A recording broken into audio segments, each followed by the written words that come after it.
Нині в Євангелії ми чуємо, як Господь посилає апостолів на проповідь. Подобно тому, як коли посилає лікар своїх помічників, в якомусь селі буває якась пошесть, якась болезнь, або група людей, які заболіли, а вони не знають, що робити, куди йти. І от посилає главний лікар молодих спеціалістів, щоб тихенько напомнили, у тебе така болезнь, така, іди до того лікаря, ти йди до того, но всіх кличе в лікарню.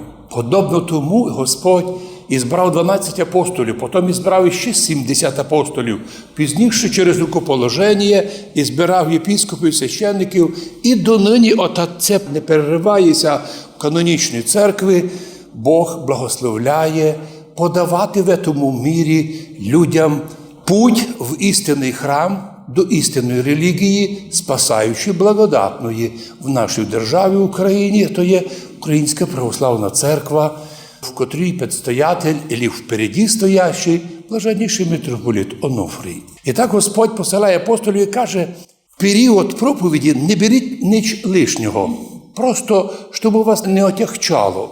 А ведь і життя наше теж напрашується така ж думка. Якщо хочеш у життю легше йти, далі пройти, або ще найбільше пробігнути у життю марафонський путь і успіти много зробити, требася не отягчати, завжди мати легку походку, не набирати много вещей, не набирати много глини в землі, бо тоді глина тебе закопле там же, котру ти і збрав. Опит показав, що маса людей, котрі зайнялися дуже великими ділами, забили за вічність, скоро-скоро їхні великі землі, хижі, дачі, машини, державні посади, їх просто закопують.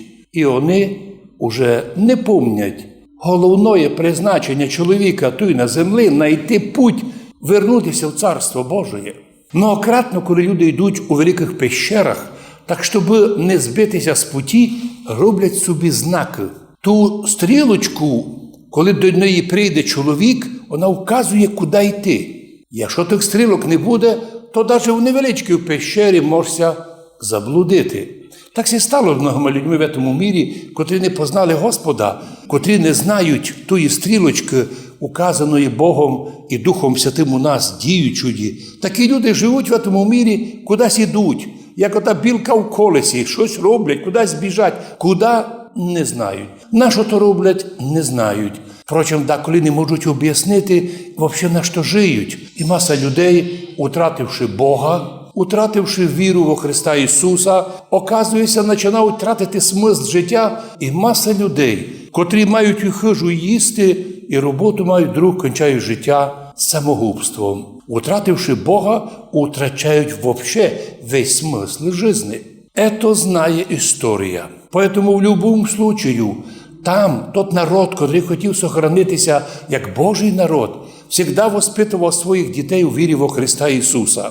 Якщо ми вспомнимо наш народ під Карпатами 1150 років, діставши православну віру от святих Кирила і Мефодія, і з тих часу ми держимося цієї віри, і ніяка сила від нас ото вирвати не може, хоча предложень много є, вплоть до сатанізму і атеїзму, то ясно стало, що щось цінне наш народ має. І коли то ті медичні працівники, котрими були Кирил і Мефодій, об'явили, що кожен чоловік має в собі язви гріха, язви смерти, то тільки віра во Христа Ісуса і приналежність церкви поможе ті віруси смерти вивести вон. Взагалі-то навіть віруси туберкульоза, якщо чоловік вдруг отримав і вони починають в ньому розмножатися, іноді чоловік мусить лягати в лікарню і великими, сильними дозами лікарства убивати ці віруси.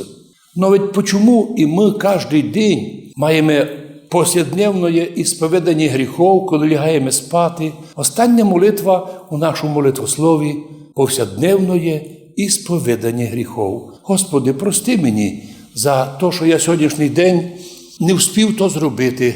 Когось обманув, когось обідав, був лінивий, заплановане не зробив, предложене отверг, не читав Слово Божє, чрезмірно позирав телевізор, телефон, чрезмірно лишався благодати Божої, бо займався пустими бесідами.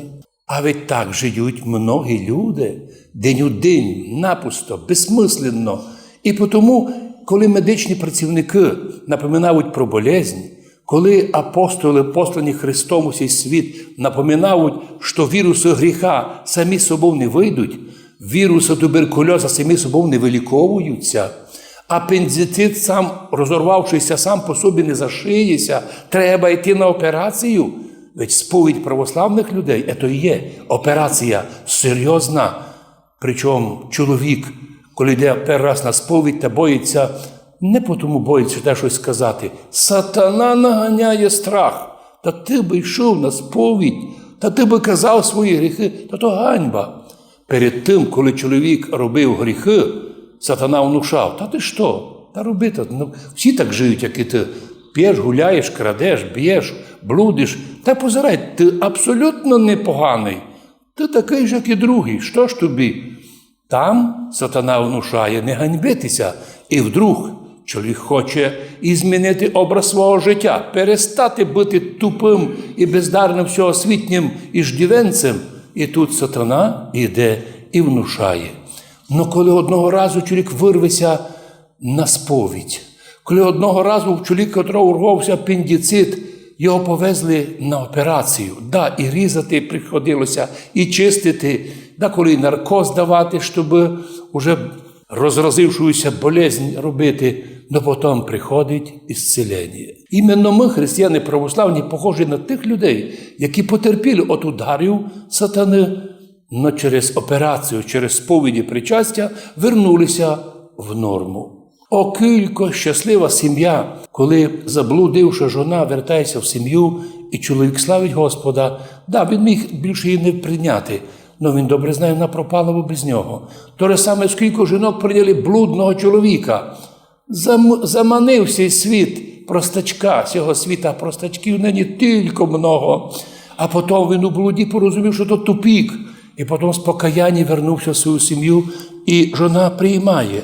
Не тому, що мусить, а тому, що розуміє, що іначе цей герой пропаде сам по собі. І так приймає через сімейну любов, через молитву, покаяння. Знову обоє приходять у норму. О, як добре, коли чоловік був хворий і хвороба того зогнула, і він став скорчений. Все. Будучи скорченим, сонце не видить, людей не видить, лише перед собою видить 1 метр землі. Но одного разу він, після ісцілення, його спина розгнулася. Причому не сама, Бог ісціляє нас. Так колись скорчена жона прийшла у храм Єрусалимський, а Господь, видя її молитву, сльози, ісцілив її. Маса людей дивилися на неї як презренну. Ну, подиви, яка горбата, яка скорчена, противна. Ніхто і на роботу не прийме. Та хто таку скорчену прийме? А вона скорчена, а вона безпомочна. І вдруг, коли Господь ісціляє її, і вона випрямилася, і всі ахнули: Господи, та вона настояща красавиця, да вона прекрасна жона, да вона нормальна, просто сатана її скорчив, як і нині маса жінок, та й мужчин, сатаною скорчені, і таких скорчених, котрі ніч під собою не видять, тягають їх на вулицю, сміхуються, водять їх з вулиці на вулицю, а потім оставляють обманутих, обсміяних.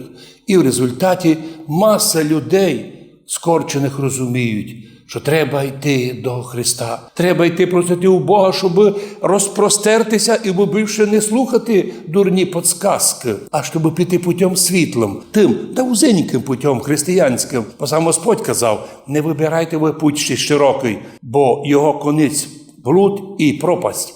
І зберіть путь життя, путь узенький, тернистий, ну і він, єдинственно він, поверне нас у то утрачене колись через Адама і Єву Царство Божие, но через другого Адама Христа Ісуса восстановленое. Господи, благослови нам слухати апостолів, тих медиків духовних, котрі кличуть нас до лікарні, до Христа, до церкви.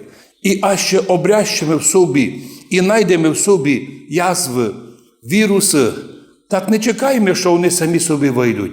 Сповідь і причастя сила вселенна дарована всім християнам, щоб ізбавлятися від гріха, і тут на землі вернутися в норму, як комп'ютер, коли його за вищого перепустять, і він стає в норму, нормальним трудитися, духовно розвиватися, а в вічності разом зо святими наслідувати Царство Божоє, царство випрямлених, світлих і благословених людей. Амінь.